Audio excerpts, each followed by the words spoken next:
welcome back to Business Owners Speak. Today, I'm thrilled to have with us John Madey with American Coin and Currency. John, how are you today? I'm doing excellent. Thank you.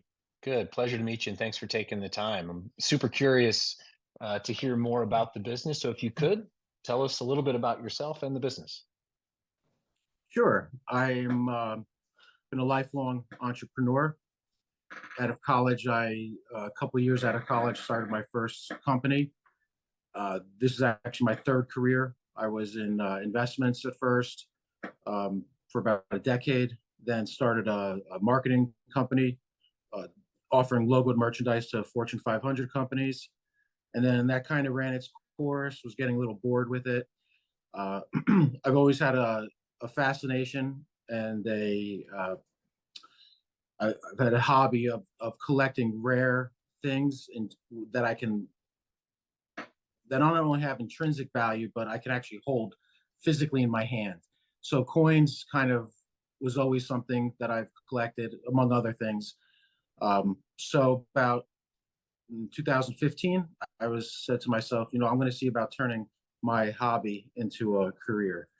And fast forward to 2023, I have a nice big office here in West Palm Beach, 8 employees that are excellent.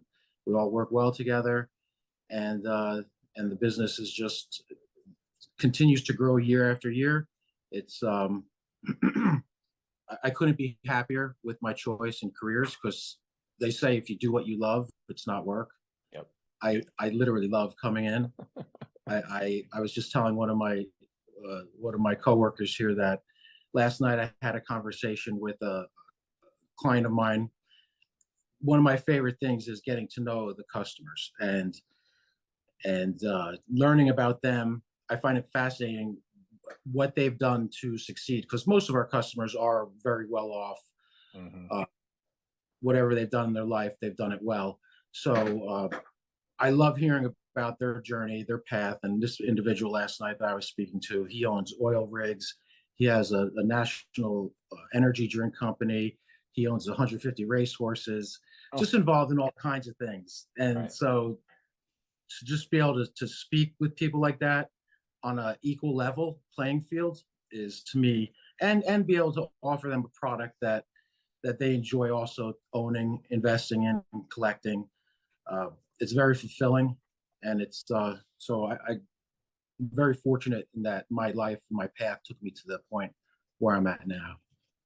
Turned a hobby and a passion into a business that pays the bills. You can't beat that. So John, explain how the business works. So I deal with numerous mints around the world: the United States Mint, the Royal Canadian Mint, the Perth Mint in Africa.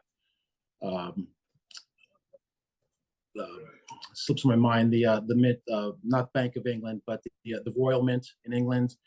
I have agreements with them. So throughout the year, as they release products, I'll get an allotment of said products, whether it's gold, silver, platinum, palladium. There's 2 types of buyers, or collectors, investors in this industry. There's people that buy bullion. They just want the metal, physically, ownership of it. Again, gold, silver, platinum, palladium for the most part, sometimes rhodium. And then there's, there's people that are more in the arena of collectors. They like these coins getting graded. So graded would be, it's sent to, these coins are raw, bullion coins are sent to a third-party grading company, and they designate a grade. So for instance, let's say, I'll just throw out a number, a gold coin, a gold eagle, gold buffalo comes out, and they minted 100,000 of them in bullion. Out of that, maybe 5 to 10% after getting graded will be perfect. A 70 is the highest grade, whether proof 70 or mid-state 70. So the populations shrink, therefore the value goes up, because there's supply and demand. There's just not many of them to go around, and it's a finite product. Once it's minted, they'll never be minted again. And that also goes along with we not only deal in modern, rare, high-grade bullion coins, but also a large percentage of our business is what's called numismatics. These are older coins Primarily United States is what we deal in, from pre-colonial coins to the late 1700s, all throughout the 1800s, 1900s, up to about 1964 is where numismatic coins technically end. That was when they took all precious metals out of any minted coins, as well as notes. We do a good amount of note business, and by notes I mean currency. So old notes, Civil War notes, obsolete notes. At one point in this country, there wasn't a central bank. So all throughout the country, each of these regions and even areas, even towns sometimes would have one bank, and that bank would produce its own note, their own currency that was used in that area. Obviously, there's a lot of problems with that, with so many different notes spread out. But those are highly collectible now because most of them were destroyed or burnt or just thrown away. And there's, just not a lot of them out there. Right. Interesting. So talk to us about who your typical customer is. Who's your target base? So primarily last few years, our target base has been individuals that are typically from 50 and up. I have customers in their 90s. These are people that have, as I mentioned earlier, they've done well in life for the most part. Their house is paid off. Normally, kids are gone out of college, out of the house, and they like collecting these types of items that we offer. In the recent year, 2 years, my mind has been, this aging population is not going to be around forever. Therefore, my client base isn't going to be around forever. I need to start making inroads now to get younger people involved in this hobby. So how do we do that? My mind has been to bring technology into this industry. Mostly this is an antiquated industry because most of the customer bases are older. They don't understand blockchain. They don't understand these newer technologies. So you mentioned ACDC Labs at the onset of this interview. That's an offshoot company we started recently, American Coin and Digital Currency.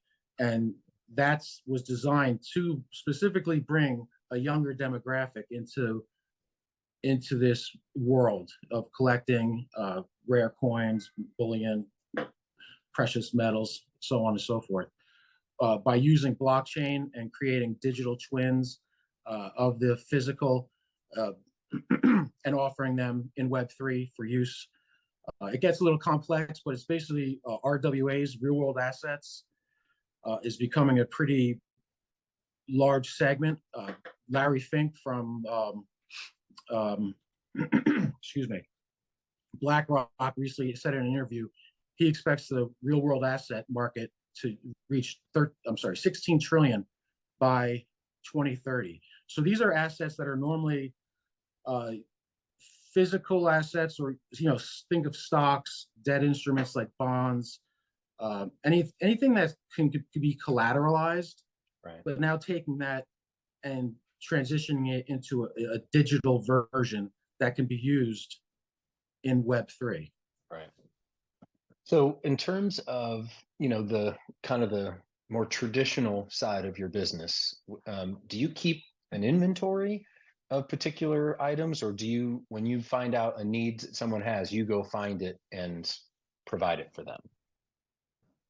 Yeah, it's a great question. We do both. We do have a large inventory of numismatic coins, rare high-grade modern coins, which are the bullion coins that are graded, as well as plenty of customers have been collecting, let's say, a Mercury dime set. The most difficult coin in that set to get is a 1916D Denver Mint. So they might call us and say, "Hey, John, can you source this coin for me, either raw or at a certain grade?" It all depends on their budget, but we offer. We've designed this so it could be a one-stop shop. We're very much customer service oriented. There are other coin dealers out there, obviously. Fortunately, there's not a lot in this area. It's just not a. I don't have much competition in my direct area. But for the most part, nationally, most of us dealers are offering the same products for the most part. I don't want to. I don't want to compete with others on price. I don't think that's the right way to run your business because you just get chiseled down. Right. So we've separated ourselves with a high level of customer service, really getting to know our customers, what they're looking for, what they're trying to accomplish.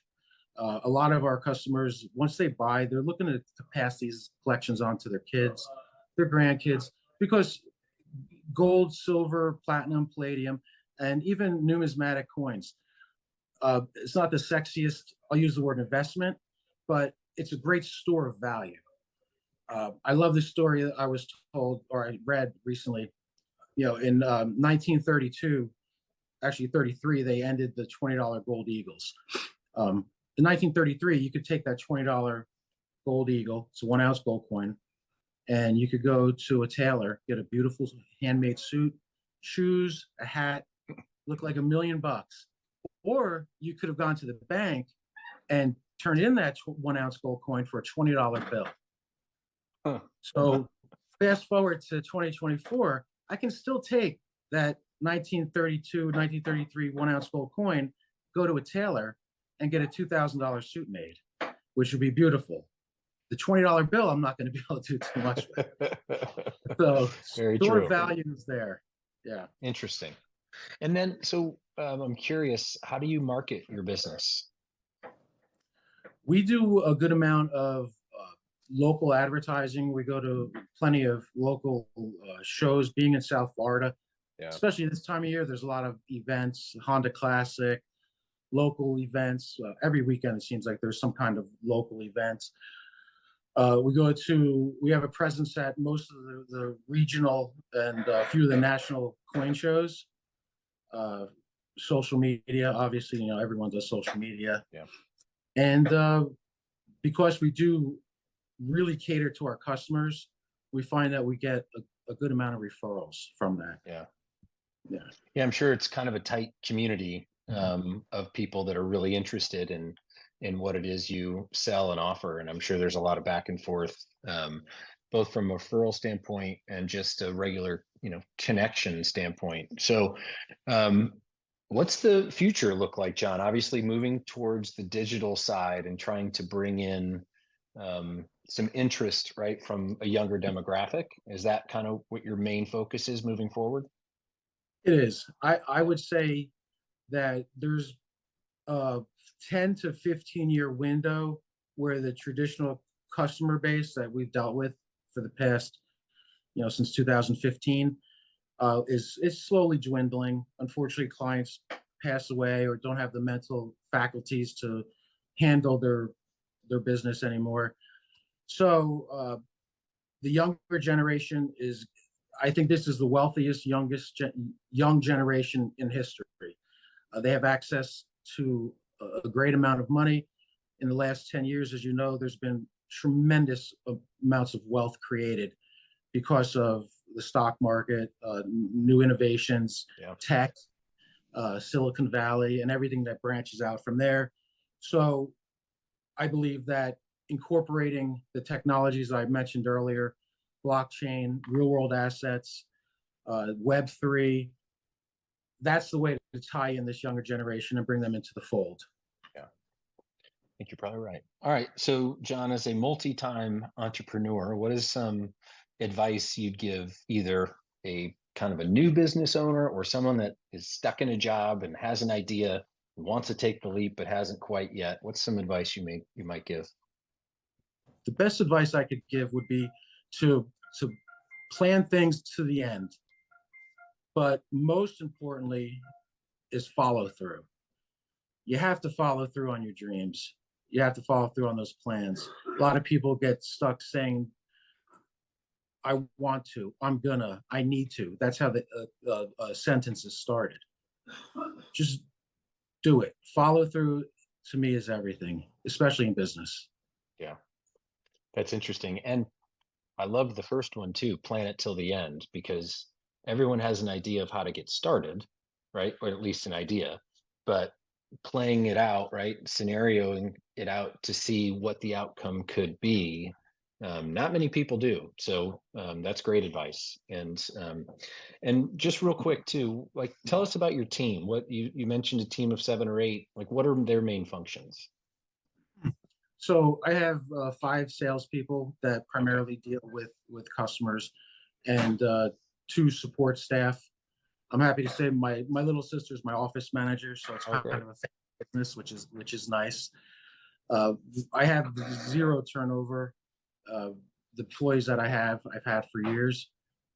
One of the things that I'm most proud of, I was actually having this conversation the other night with a friend of mine, and I was telling her that seeing these people that started fresh in this business that didn't really have much, didn't really know much, especially in terms of business, seeing them develop into respectable pillars of the community where they're doing really well, they're able to go buy a new vehicle or get their first house.